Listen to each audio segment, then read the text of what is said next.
Good morning बच्चों। आज मैं आपको क्लास 10th नगीन प्रकाशन का प्रश्नावली 4D का प्रश्न क्रमांक संख्या 27 इस वीडियो में कराने जा रहे हैं बच्चों। अगर समझाने का तरीका अच्छा लगे तो मेरे चैनल को सब्सक्राइब जरूर कर देना। देखो क्वेश्चन में बोला है कि शतरंज के एक बोर्ड पर 64 बराबर वर्ग हैं। देखो ये आप फिगर समझ लो, जैसे देखो ये शतरंज का बोर्ड है तो काला सफ़ेद ऐसे करके टोटल 64 वर्ग हैं, होते ही हैं इतने ही है ना, इसमें दिया है। तथा प्रत्येक वर्ग का क्षेत्रफल, अब ये जो अंदर का ये देखो ये जो खाना है आपका एक है ना, इस एक वर्ग का क्षेत्रफल इन्होंने दिया है प्रत्येक वर्ग का। टोटल कितने हैं ये देखो 1 2 3 4 ऐसे करके टोटल 64 है। अब हर एक वर्ग का क्षेत्रफल इन्होंने 6.25 सेंटीमीटर वर्ग स्क्वायर दे रखा है।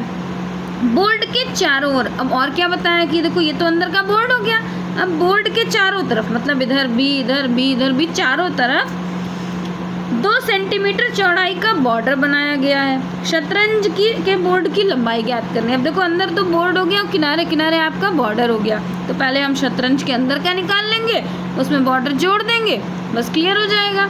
तो सबसे पहले तो आप लिख लो कि एक वर्ग का क्षेत्रफल जो इन्होंने दिया है, देखो माना, यहाँ डाल दो हल, माना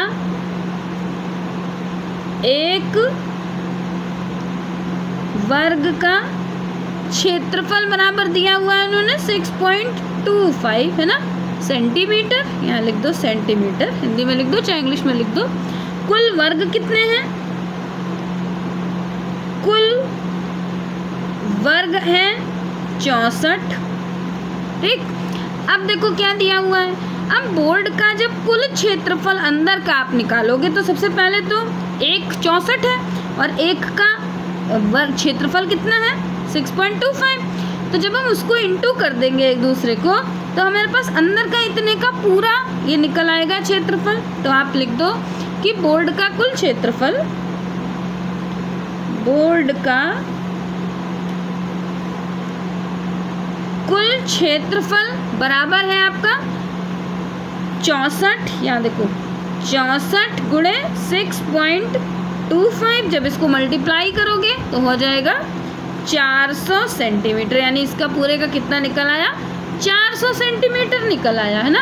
अब आपको मालूम है कि वर्ग का क्षेत्रफल का फॉर्मूला, तो यहाँ लिख दो वर्ग का क्षेत्रफल बराबर होता है भुजा का स्क्वायर, चाहे भुजा गुणे भुजा लिख दो। अब क्षेत्रफल कितना दिया है आपने निकाल लिया, क्षेत्रफल निकाल लिया आपने 400 और यहाँ लिख दो भुजा का स्क्वायर है ना। अब देखो ये वाला इसको ऐसे लिख दो, आप इसको इधर कर दो, इसको इधर कर दो, यहाँ हमने लिख दिया भुजा का स्क्वायर बराबर 400। देखो इस लाइन में हमने कुछ नहीं किया, इस वाले को इधर कर दिया ना, और कुछ नहीं करा। अब क्या करो यहाँ पर भुजा अकेले रहने दो, भुजा इक्वल्स टू ये जो स्क्वायर है इसको यहाँ अंडर रूट में कर दो, 400 हो गया है ना। देखो 400 के ऊपर हमने स्क्वायर लगा दिया।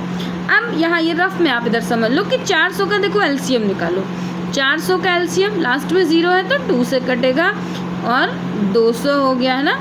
फिर 2 से कटा, देखो 2 से काटने का मतलब होता है कि जो भी नंबर है उसका आधा हो जाएगा। 2 से काटा तो सीधे 100 हो गया, फिर 2 से काटा तो 50 हो गया, फिर 2 से काटा तो देखो 25 हो गया। अब 25 तो 5 का स्क्वायर है, ये हमें मालूम है। अब इसमें देखो जो जोड़े बन गए है ना, जोड़े कितने बने, एक 2 का, एक और 2 का और एक 5 का, ये आपके जोड़े बन गए।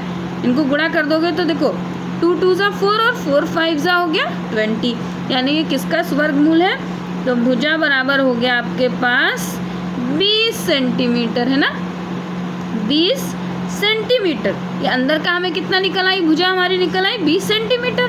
अब आप देखो 20 सेंटीमीटर तो हमारा ये हो गया, यहाँ से यहाँ तक 20 सेंटीमीटर, इधर भी 2 जोड़ना है, इधर भी 2 जोड़ना है, तो लिख दो कुल लंबाई बराबर, देखो कुल लंबाई बराबर आपकी लंबाई कितनी निकली, उसमें आप भुजा और +2 दोनों जोड़ दो। भुजा हमने निकाली 20 और 2 और 2 मिलाकर 4 जोड़ हो गया, तो हो गया 24 सेंटीमीटर है ना। पूरी शतरंज की कुल लंबाई बराबर 24 सेंटीमीटर, तो लिख दो अतः शतरंज के बोर्ड की लंबाई बराबर 24 सेंटीमीटर होगी, है ना। बच्चों अगर समझाने का तरीका अच्छा लगा हो, समझ में आ रहा हो मेरा पढ़ाना, तो मेरे चैनल को सब्सक्राइब जरूर कर देना। घर में जितने भी फ़ोन होंगे सबसे सब्सक्राइब कर देना। जितना ज़्यादा से ज़्यादा आप मेरे चैनल को सब्सक्राइब करोगे उतना ही मेरा वीडियो डालने का इंटरेस्ट और बढ़ेगा। मैं नगीन प्रकाशन के सारे आपको वीडियो ऐसे ही सारे क्वेश्चन सॉल्व कर करके देती जाऊँगी। बाय बच्चों।